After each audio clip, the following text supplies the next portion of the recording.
वो सच्चे दरबार की जय। जगत जननी जगदम्बे माता की जय। आज शनिवार का दिन है और माँ की कृपा सब पे बरसे। देविका भगवती का दिन है, महामाया का दिन है और माँ की कृपा से सब स्वस्थ रहें, खुश रहें, आरोग्य रहें, धन धान्य पुत्रादि से भरपूर रहें। माँ की असीम कृपा सब पे बरसते रहे। गुरु ब्रह्मा गुरु विष्णु गुरु देव गुरु साक्षात परम ब्रह्म तस्मै श्री गुरु श्री गुरु। सबसे पहले पूजा करने से पहले, कोई भी काम करने से पहले गुरु बनाना चाहिए। कोई भी गुरु आपने धारण नहीं किए हैं तो अपने इष्ट ही गुरु हैं, शिव ही गुरु हैं, माँ भगवती ही गुरु है। उससे बड़ा ज्ञान का भंडार कहीं नहीं है। तो इनको ही अपना गुरु मानकर अपना श्लोक पढ़कर आप अपनी पूजा पाठ शुरू करा करें और माँ की कृपा सब पे बरसे। और ज्ञान का भंडार है वो, देने वाली वो है, लेने वाले हम हैं। उससे भक्ति मांगनी चाहिए, भक्ति जरूर मांगनी चाहिए, क्योंकि भक्ति ही अंत समय तक अपने साथ जाती है।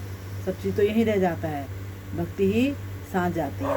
इसलिए अपने पास जितना भी समय है, कितना भी काम कर रहे हो, भगवान के लिए सुबह शाम जैसी क्षण भर भी आप समय निकाल कर भगवान की भक्ति करा करें। खाना पीना, घूमना फिरना, ऐश आराम सब तो वो अपने आप में है। जब एक भगवान की भक्ति भी कर कर चलोगे तो सब चीज़ जो है आपको सब सही रास्ते पे चलेगा। घूमने भी जा रहे हो तो भगवान अंग संग रहकर सवाल करते हैं। कोई कष्ट आने वाला को तो भगवान कष्ट को आने से पहले काट देंगे, सवाल कर देंगे या घर से जाने नहीं देंगे। ये प्रत्यक्ष सही बातें हैं बिल्कुल, क्योंकि गलत चीज़ ना हम बताएंगे और ना आपको करने की इजाज़त देंगे। कल मैं कह रही थी कि कार्तिक के महीने में लोग गलतियाँ क्या करते हैं। सबसे बड़ी गलती तो ये करते हैं कि कार्तिक के महीने में लोग घर घर में जगह जगह अलग अलग चीज़ करते हैं। कई जगह अलग अलग हिसाब से भी करते हैं, पर जो है सबसे बड़ी ये गलती करते हैं कि जो लिंग के रूप में कई लोगों को यही पता नहीं है कि शालिग्राम क्या होते हैं, और ले लेते हैं, घर में कर लेते हैं। और शालिग्राम की भी लगातार औरतें पूजा करती हैं। तो शालिग्राम की औरतें पूजा नहीं करती हैं। ये आप किसी भी ब्रह्म वाक्य से पूछ लेना, किसी भी ब्राह्मण से पूछ लेना, जो अच्छे ब्राह्मण होंगे वो बताएंगे कि शालिग्राम को औरतें छूती भी नहीं है, पूजा तो रही दूर। तो जो भी घर पर शालिग्राम रहते हैं, शालिग्राम शिव जी होते हैं, काले रंग के भूरे रंग के होंगे। शालिग्राम जो होते हैं उनमें धारी बनी रहती है ऐसी सफ़ेद रंग की, वो शालिग्राम ठहरे। तो आप लोग के देवस्थान में कहीं भी शालिग्राम है तो जिसके घर में भी है उनको अलग स्थान दे दीजिए भगवानों से हटकर, जिससे कि लेडीज़ उसको हाथ ना लगाएं और जो है केवल जेंट्स लोग ही उनको नहलान धुलान पूजा पाठ वो करें। ये चीज़ बहुत बड़ी गलती करते हैं। मैंने कई उनको घर में देखा है, तुलसा जी में शालिग्राम रख देते हैं। तो आप तुलसा जी की जब पूजा कर रहे हैं, वो कर रहे हैं, तो क्या हम कहते हैं उसमें भी वो शालिग्राम को छुएं नहीं, जल चढ़ाएँ, छत पूजा चढ़ाएँ नहीं। तो तुलसा जी का महत्व है। और कार्तिक के महीने में शालिग्राम तो विष्णु रूप के हो गए, क्योंकि विष्णु को जब श्राप दिया था भगवान को तो वो उसी शालिग्राम बने थे, और उनको जो दिया था वो तो तुलसा मैया बनी थी। तो तुलसा जी ने अपने तुलसा से उनको पूरा ढक दिया था और ये कहा था कि आज से जब मैंने तुमको पति बना लिया, तुमने मुझे पत्नी बना लिया, तो आज से किसी औरत की छाया ना पड़े तुम पे, किसी औरत की दृष्टि भी नहीं पड़ेगी। इसलिए तुलसा मैया ने उनको पूरी तुलसा से ढक दिया था। तो इसलिए किसी औरत का हाथ नहीं लगता, छाया भी नहीं पड़ती है शालिग्राम में।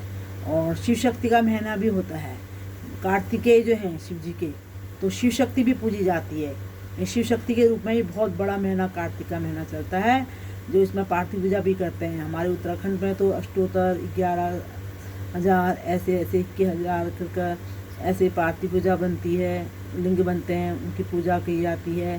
तो ये विधान केवल उत्तराखंड में ही ज़्यादा है। लिंग की जो पूजा कर पार्थिव पूजा का हिसाब जो है उत्तराखंड में ही ज़्यादा है, और नीचे प्लेन्सों साइड को नहीं है। कई चीज़ें ऐसी हैं कि नीचे को नहीं होती हैं, यहीं होती हैं। तो एक कार्तिक का महीना बड़ी बड़ी शिव शक्ति बहुत बड़ी शिव शक्ति का है, और बड़े से बड़े तंत्र मंत्र उल्टी सीधी चीज़ों को कार्तिक का महीना अगर आप सही पूजा करेंगे, शिव जी की सही उपासना करेंगे, तो वो कष्ट आपके घर से चला जाता है। क्योंकि कार्तिकेय जो हैं, जब असुरों का बहुत बड़ा वो हो गया था, तो कार्तिकेय जी ने ही तंत्रकार, उनका उत्पत्ति ही कार्तिकेय की इसलिए हुई थी। तो वो इसलिए उनके नाम पे कार्तिक का महीना पूजा जाता है। शिव शक्ति के रूप में भी कार्तिक का महीना पूजा जाता है। इसलिए रोज़ आप कार्तिक के महीने में सुबह आप शिवालय में जाइए, उजाले में होने से पहले, यानी कि सूर्योदय से पहले शिवालय में जल चढ़ाइए और दिया जला के आइए। कितना बड़ा चमत्कार होता है शिव जी का। देखो ये कार्तिकेय की है, क्योंकि शिव शक्ति ठहरे वो। कार्तिकेय का महीना, कार्तिक का महीना उन्हीं के नाम पर पड़ा हुआ है। और सब लोग बढ़िया से करें, सही से भगवानों को अपना विधान से ही पूजें। जहाँ जो चलता है, यहाँ के और प्लेन से विधान में बहुत चीज़ चलती हैं। लोग कहते हैं राधा जी, कृष्ण जी, तो कृष्ण जी तो नारायणी शक्ति थे, वो तो हर रूप में आ जाते हैं, विष्णु भगवान का ही रूप है वो। पर ये है कि जगह जगह लेकर डोलते हैं, वो करते हैं, वो अलग हिसाब हो जाता है उसका ज्ञान भी मैं आपको बताऊंगी कि कान्हा जी को हर जगह ले जाने में जो ऐसे पूछते हैं, वो करते हैं, उसका हमारे देव में जहाँ एक जगह भगवान को रख देते हैं, रोज़ पूजा पाठ करो, वो करो, उसी में है। और ये नीचे प्लेन्स वालों के हैं, वृंदावन इधर की साइड को बाकी बिहारी जो जाते हैं, कान्हा जी लेकर आ जाते हैं, तो जगह जगह फिर कहते हैं हम बच्चे के रूप में इधर उधर ले आ रहे हैं। एक रूप घर में है, एक रूप उसको, तो किस रूप से आप कृपा लोगे? रूप एक ही होना चाहिए भगवान का घर के अंदर। और किसी का दिया हुआ भगवान, कोई आपको मूर्ति देते हैं, कोई भगवान देते हैं, तो उसकी पूजा आप करेंगे तो पूजा आप कर रहे हो, फल उसको लग रहा है। इसलिए जो भी भगवान आप खरीदते हो, आप अपने पैसों से खरीदो, उनकी पूजा करो। जिससे दूसरे के अगर आपको दिए हुए भगवान हैं तो पड़का ही देवता बोल देने, हमारे यहाँ तो बाहर से आए देवता बोल देते हैं।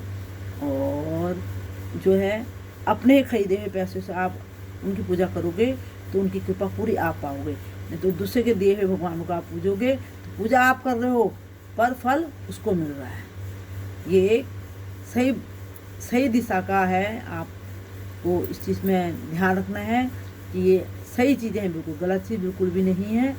और कोई कुछ भी कहे तो अपने में, जैसे अपने स्थान के देवता, अपने जो देवभूमि में, अपने इष्टों के में जो चलती हैं, उसी हिसाब से पूजा करो। जहाँ भगवती चलेगी तो भगवती के संग उसके वीर भी चलेंगे।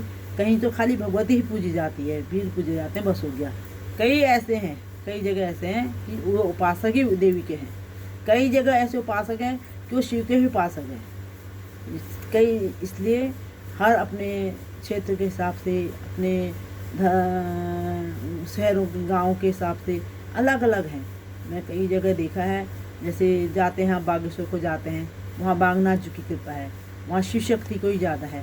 और तो वो बागनाथ जी को करते हैं, तो वहाँ पे क्या है, जो भी है वहीं अलग अलग हिसाब है। ऊपर को देवस्थान है, नीचे को जो है शमशान है, बागनाथ जी का मंदिर उधर को है। तो बहुत चीज़ें हैं इसी तरह की, हर जगह के अलग अलग हैं। इसलिए अपने क्षेत्र के हिसाब से, अपने हिसाब से अपनी पूजा करनी चाहिए। ठीक है, संध्या कालीन का समय हो गया, आरती का समय हो गया है, अब आरती करते हैं। आज के लिए इतना ही ज्ञान। वो जैसे जैसे माँ जिस दिन जो ज्ञान के लिए आदेश देगी वो बताएंगे आपको। जिस दिन आदेश देंगे बताएंगे, जिस दिन आदेश नहीं होगा तो नहीं भी बताया जाएगा। तो इसलिए छोटी छोटी बातों का ध्यान रखते हुए पूजा पाठ करो। सुबह श्रद्धा भाव से आप उसको फूल भी अर्पण करते हो तो वो भी फूल उसको स्वीकार होता है। हाँ, करना है, एक प्रपंच करके करोगे तो कभी नहीं होगा वो चीज़। मिलेगी बहुत देर में कृपा मिलेगी। इसलिए 10 ही मिनट, 5 ही मिनट निकालो उसके लिए श्रद्धा भाव से। हमने इस समय उसकी, जैसे हमको भूख लगती है ना, खाने का समय होता है, तो मुझे भूख लग रही है, मैंने खाना खाना है, ऐसे भगवानों के लिए भी समय निर्धारित है कि हमारा इस समय पूजा का हो गया है तो हमने उसकी जोत देनी है। शाम के समय संध्या के कहीं बाहर गए हैं तो हमको संध्या का समय हो रहा है, दोपहर 1 हो रहे हैं और घर में दिया जलानी है, भगवान की भक्ति करनी है, उसका दिया का समय हो गया है, 10 मिनट हम उसको देने हैं। तो इसलिए उसके प्रति हम जब ये विचार भाव रखेंगे तो भगवान की कृपा जरूर बरसती है। वो जरूर है, आदिशक्ति है और जन्म मरण से आज़ाद है। सब उसी सृष्टि उसी की रची हुई है, जिसकी ब्रह्मा विष्णु भी उपासना करते हैं। आदिशक्ति अजन्मा है। तो आप लोगों को मंगलवार को ये भी बता दे रहे हैं, व्रत की पूर्णिमासी मंगल को है। तो आप लोग को माँ के दरबार की कृपा से कृपा का मिले। सबको ढेर सारा आशीर्वाद और जय माता दी। ये हमारी धुनी जल गई है और ये आरती का समय हो गया है। हम आरती करते हैं, जो जल गई है माँ की कृपा से शनिवार का दिन है। महामाया सबका कष्ट हरना, सबकी झोलियाँ भरना। अब कीर्तन गाते हैं, आरती करते हैं, फिर कीर्तन करेंगे। जय माता दी।